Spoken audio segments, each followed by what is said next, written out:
Everybody, welcome back to the Insiders Lounge. Today we have another special episode and no new guest this week.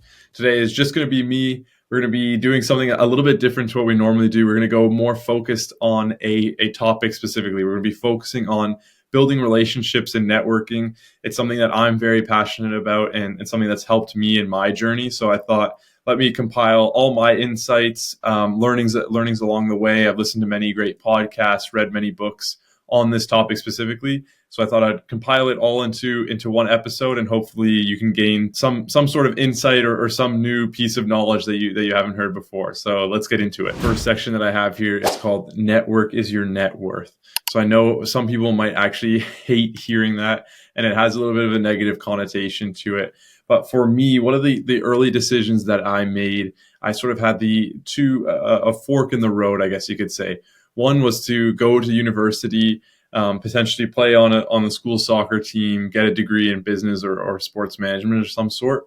Or my second option was to start an internship with an old coach of mine who was now working for a footballing agency representing players. And it was a difficult decision at the time because I really didn't know what to do. But very early on, I just realized that, look, I wanted to get into the industry and this was my chance. So why not take it? I can always go back to school, get a degree and so on and move on with my life.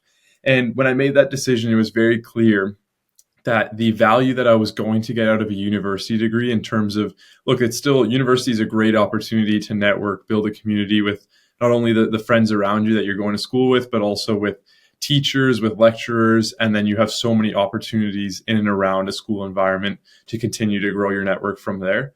But I knew that I had to build my network and build my experience up in a way that when I was exiting the university, let's say I took the university pathway, that with this new unique pathway that I decided to take, that I would have a similar value as someone leaving university, so that I would have a similar amount of experience and a similar size of network. That was sort of the important key that I focused on. And not only to just have the same, but more if I could reach that potential. And so what I did is, instead of investing in university, instead of spending thousands of dollars a year on an education and on a degree, I instead spent that money and focused it on other things. So one of the early ideas I had was to go to Europe. I always wanted to focus on, where does football come from? For me, football was the biggest passion. So where does it come from? Where does it originate? And then let me go there and learn from the people that have grown up in that environment and that work in it on a day-to-day basis.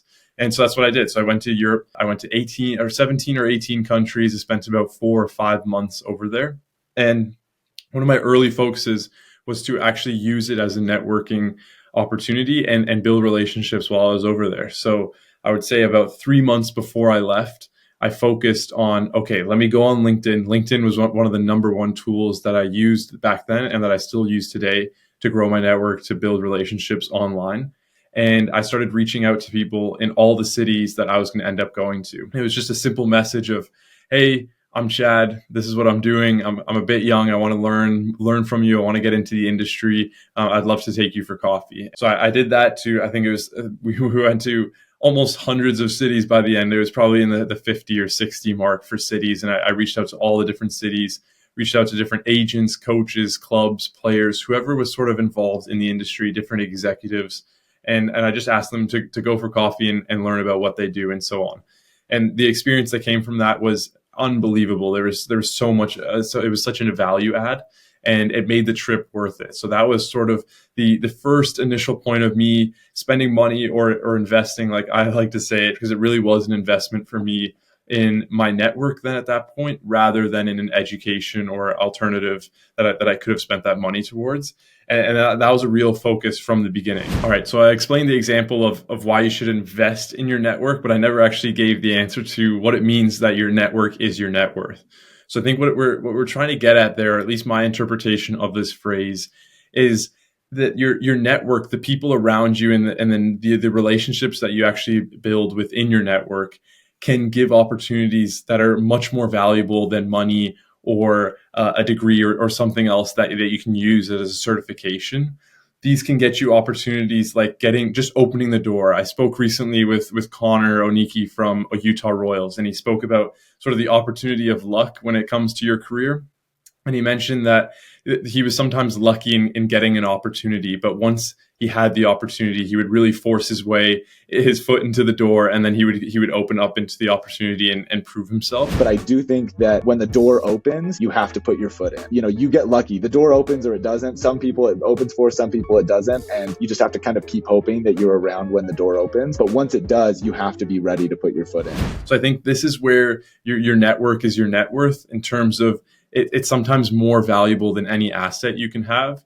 And a relationship can get you so much farther than what we've mentioned already, the money or an education and so on. The second point that I had was it's a renewable resource, a gift that keeps on giving. So the idea that it constantly grows. Once you network once, you have one connection. Then you grow, you get another connection, then there's two, but then those two have their own connections. And so naturally your network just begins to grow and grow and grow.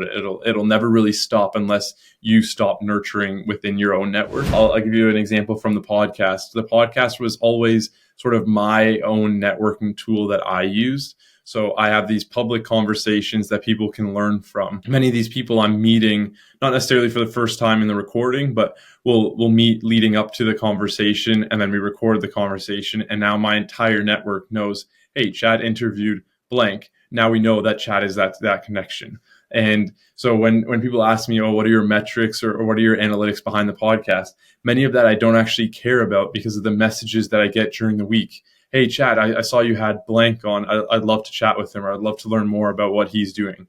So now I've sort of become that connection point, and we'll dive into some of that a little bit more. But I'll give an early example from my own life personally, besides the podcast. When I was heading to Europe, I had planned to meet with the founders and some of the team behind Nordenza. It was a sports or a soccer tech startup, and I saw their website or an advertisement, something about Nordenza on an email newsletter that I was a part of.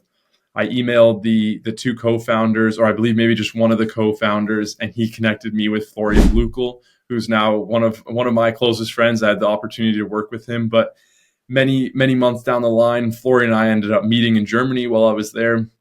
We continued to speak with each other, and even a few more months down the line, I would say almost a year from that, Florian offered me an opportunity to work with Nordenza. So that just shows the power of a network and the power of a circle like that.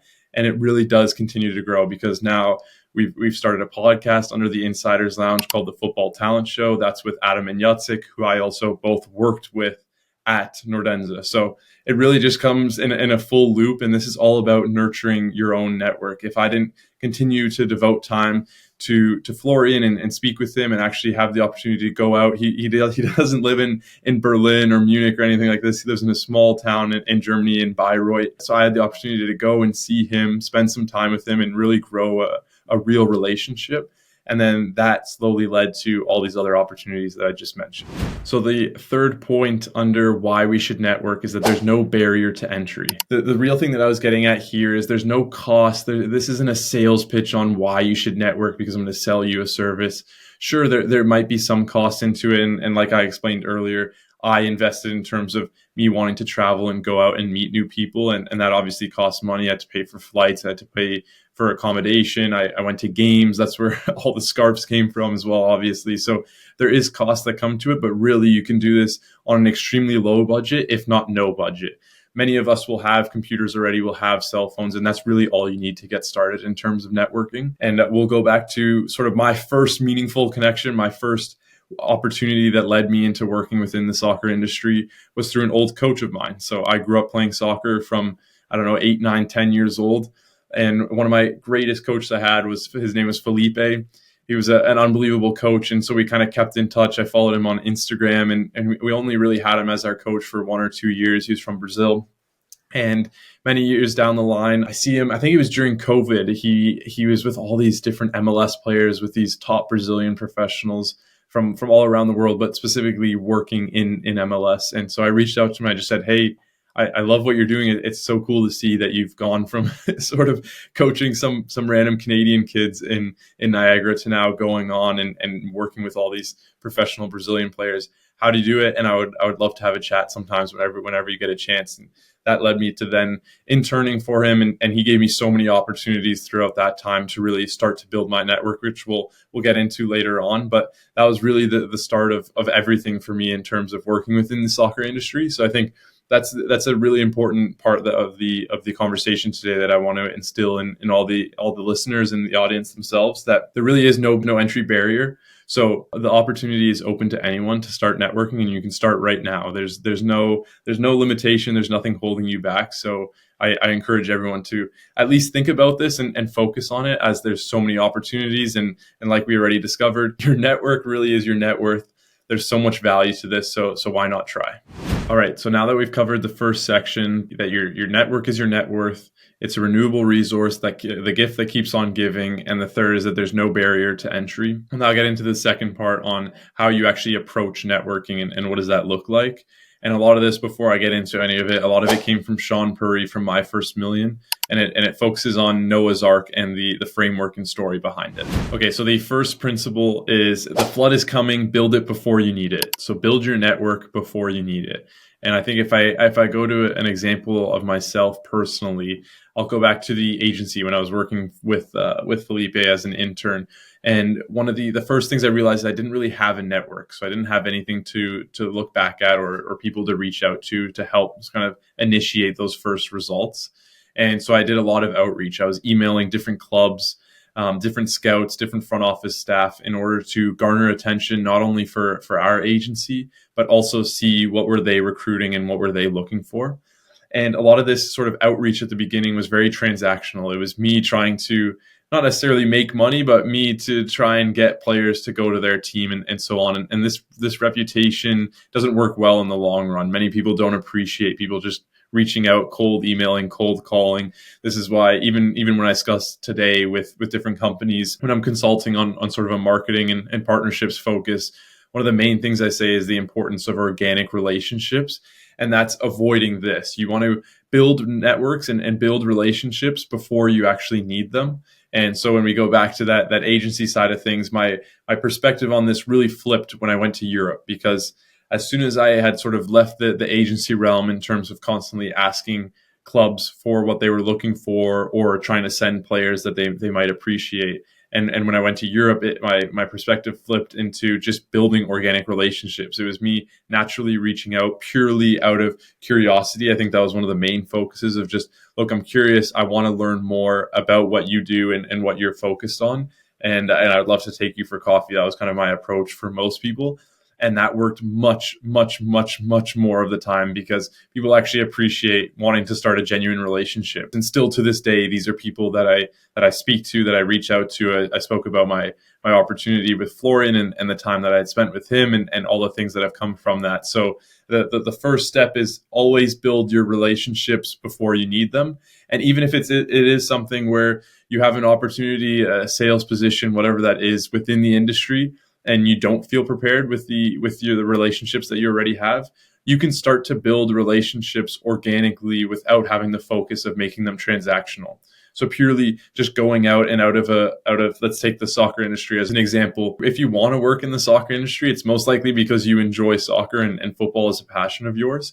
So purely go on that. Just build a relationship because both of you enjoy football. Go watch a game together. Go for a beer and chat about football for an hour or whatever that may be. Go for a coffee. Go scout a game. Do something together. And that's, again, we'll get into sort of the uniqueness on how you can focus on building unique relationships rather just regular relationships like, oh, let's have a Zoom call, or let's do this, let's do that. I think being unique in the way that you try and network is really important. So the second point from the Noah's Ark framework that Shaan mentioned was keep it kosher, use but don't abuse. So straight away, I'll get into my rule that I have personally for building relationships, and it's the one favor rule. So whenever I have built a relationship with someone, or I'm in the early stages of building a relationship, I know that for personally, I have one favor that I can ask them. And once I ask that favor, I have to provide value. So if it's, hey, someone I know is looking to connect with you, or do you know someone that works at this company that can connect me with, whatever that may be,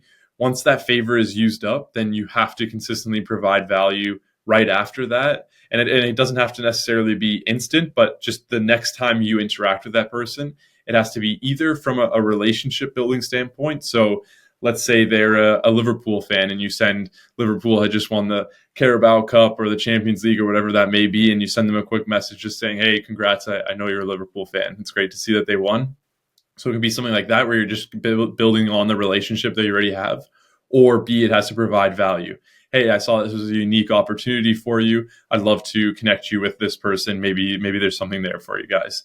So that's sort of the focus that I have, the one favor rule. And the way that I sort of, I don't know if you call it a cheat code or whatever this may be, but one of the ways that I focus on this in my relationships is with the podcast. So I use the podcast as sort of already giving that initial favor by bringing someone on the episode. Sure, it's mutually beneficial by having them on and garnering views and so on for my podcast, but really it's a favor for them in the sense that I'm giving them the ability to share their story, to share what they're doing and what they're passionate about on a platform that can help benefit them. They can share the clips. They can allow others to hear. I know I've had some coaches reach out to me, say, hey, I was on your podcast and someone that was looking to hire me actually listened to it to get some insights and gain some better understanding of who I actually am. So there's ways that where it benefits them. And then from the start, I've already benefited them. So now the next time I reach out, if I ask for a favor and so on, I've already given them something. I've given them value.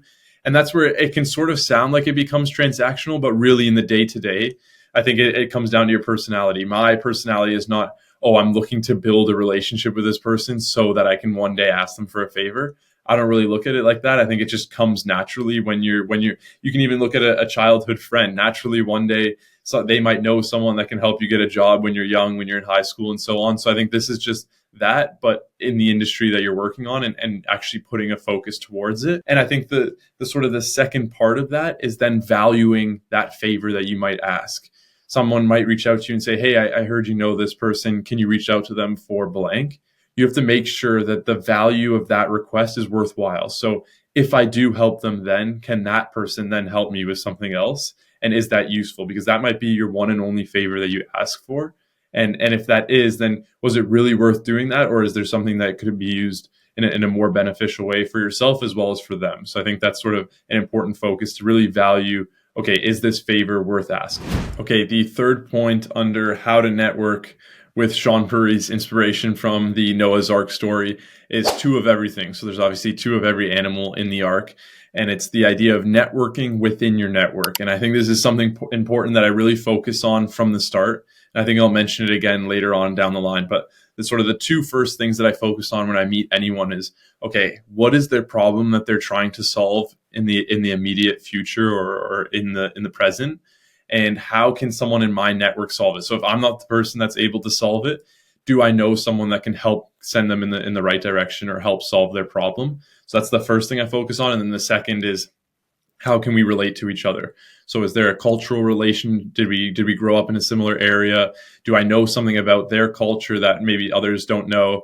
Do I know their favorite soccer team or favorite sports team? Do I know a food from where they're from? Some sort of connection that can really start to break down that initial barrier that some people might have and almost break the ice, I guess you could say.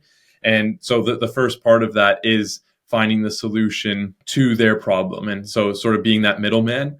And I think sometimes you can naturally get a little bit jealous because you might connect someone with someone else and they might go on to do something without you. But you have to have that understanding, and we'll discuss it later on. But it's that do everything, expect nothing quote. And it comes from Mads Davidsen. He actually mentioned it on the podcast when we interviewed him. So I'll include that here. Do everything, expect nothing. That was one of my strategies, I never asked for any salary. I never negotiated any contracts. I just signed the first 3-4 contracts I had in clubs, just to get in. The point is you need to get in. And the times I left club, I changed club, I was actually headhunted for the clubs. And I'm not saying that because I'm better than others, but I think the strategy worked, especially my early years when I didn't ask for a lot, neither financially or logistically. I just accepted whatever they had for me. He discusses do everything, expect nothing. And that's the idea that you really have to, especially when you're starting out your career, you have to focus on giving as much value to others as you can. We discussed this again in the last point, but give out as much value as you can and expect nothing in return, especially in the beginning. And naturally, over time, things will come back to you within your own network. And this is, again, leading to the last point on your network sort of being a renewable resource, and it'll always come back into play and help you out in a positive way. But being that middleman is so key, and don't be jealous of that. Like it's okay, and it will come. Both of those people really only remember you for how you made them feel.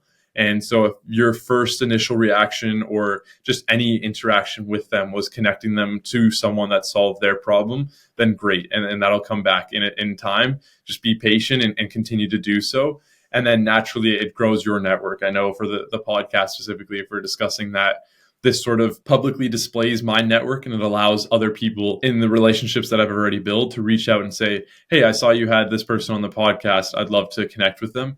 And that constantly, you also want to be the first middleman that they think of to connect you with someone. And having a public display of that is almost one of the best ways to do that. LinkedIn does that as well. And I have a focus on there as well, where when I go out with someone for whatever it may be, or meet someone new for the first time, I try and at least have something public mentioning that. And I think there's also a respect level to that. You have to find the correct balance. Asking someone for a selfie or a picture is not necessarily the greatest first impression. So I try and avoid that. But if it is a favor that I'm doing them and we're going out and we're doing something together, then the least that I can do from my side in order to help my network grow, but also help them in terms of the opportunities that they have and the difficulties that they may have, to publicly post that, and people will see that, and then you sort of get feedback and you get opportunities from that again. All right, so the next point is do the work yourself. The reality is Noah built the ark. So the sort of the main idea that I have behind this is that your network is sort of like a garden, and you really have to nurture and grow your garden, but also weed out some of the bad weeds, the things that are affecting your relationships and the things that are affecting your network as a whole. So the first part of that is actually nurturing the relationships yourself. So you are going to have to, we spoke about investing in your network. You're going to have to invest time and energy, and as well as resources into your network to help those individuals, allow them to sort of feel wanted and feel like it's a 50-50 relationship and that you're growing together as a whole. And I think that's important. I think one of the key strategies that I always do is my WhatsApp is constantly getting more and more messages each and every day, but just take an opportunity to swipe down for as long as you can, go a few months back and see who's someone you haven't reached out to in a little while, check up on them, see how they're doing. I mentioned the thing about Liverpool. If you see someone's team doing well or maybe not doing well, sort of bantering back and forth, building those relationships, that is the true organic part of this. And I think if you constantly have this focus of everything is transactional and everything is meant for business, then you don't actually ever really grow a real relationship with someone. And that ruins the idea of what allows me to be passionate for what I'm doing in the industry. So I think that's important. But then also alongside that, you really have to weed out that not everyone is going to be a connection or a part of your network in the future. And you sometimes will have a conversation and you'll feel that the energy isn't right, and that's okay. And I think naturally you can choose to avoid a relationship, and that's not a bad thing. They have their own path, you have your own path, and it's just you really have to focus, okay, where is it best to prioritize my time? And that's something that I think you should really, really, really focus on, because the no's, when you're first starting out, it's really important to say yes to as many opportunities as you can. But then in many regards, in order to focus your time and your resources in the right areas, the no's become even more important. So being able to say no to more opportunities actually allows you to then focus in on what's important and continue to put in your time and your energy in that area. I had a quick note, we'll add it into that section, but I had a quick note written down here, and it's not a set it and forget it activity. It's something that really takes time and effort over a long period of time. Relationships, sometimes if you look at a father-son relationship, for example, that'll last a lifetime. And same with business relations. There will be people that you meet early on that will end up helping you or being a part of your life many years on down the line. And so I think there's a real focus on continual focus on those relationships is so important. So that's the key. I love that. Set it. It's not a set it and forget it activity. It's something that you have to really focus on over time. And the last one here that Shaan mentioned, which I really enjoyed, was you have to build relationships like it's dating. So I know this sounds kind of funny, but it's really important to make your experience unique. So anyone can just reach out and say, hey, I'd love to have a Zoom call with you. And I think that's where a lot of people might fail in that first initial step, because really a lot of people don't want to just hop on another Zoom call, whether it's 30 minutes or whatever that may be, and have another discussion with someone either just trying to get into the industry or meet them and so on.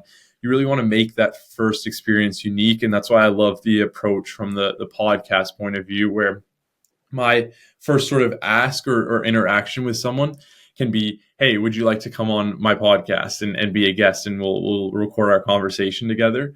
And that already breaks the barrier. It kind of makes it unique. Instead of just being another Zoom call, someone then goes, oh, this is interesting. It's a unique opportunity for me. Maybe a lot of the people that come on the podcast, it's their first time coming on. So this is a great way to kind of have that first initial conversation, start to build that relationship, and then add them to be a part of your network and grow in that way.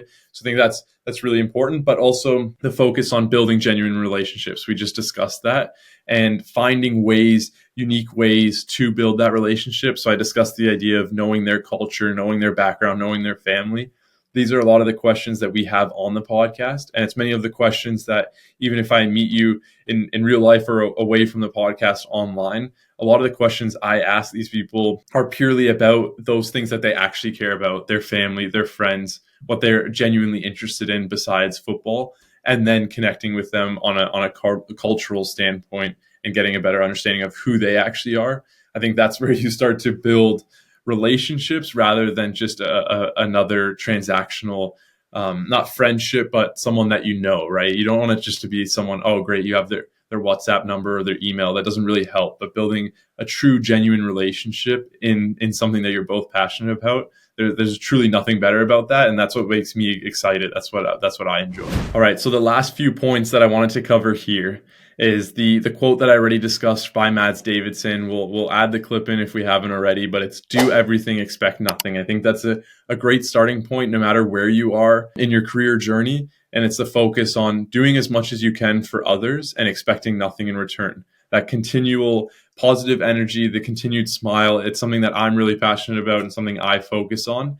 And I think it's benefited me in so many different ways within my network, within the industry itself, but also just in life in general. And I think it's important to almost give back. It's almost a way of giving back or volunteering. I know I do the same outside of sort of the industry and outside of the soccer industry. And I think this is a way inside the industry that it's important to just give back, give your time, give your energy. And in return, there will be a return eventually, but be patient. Sometimes it's weeks, sometimes it's months, sometimes it's years, but it will come into play. So keep that in mind. And then the last thing is we'll cover the topic. So it was network is your net worth, the renewable resource, a gift that keeps on giving, and there's no barrier to entry. So that's why it's important. That's sort of the why of why networking is essential. And then the second part, how to approach networking. Remember Noah's Ark framework. The flood is coming. Build it before you need it. Keep it kosher. Use but don't abuse your relationships.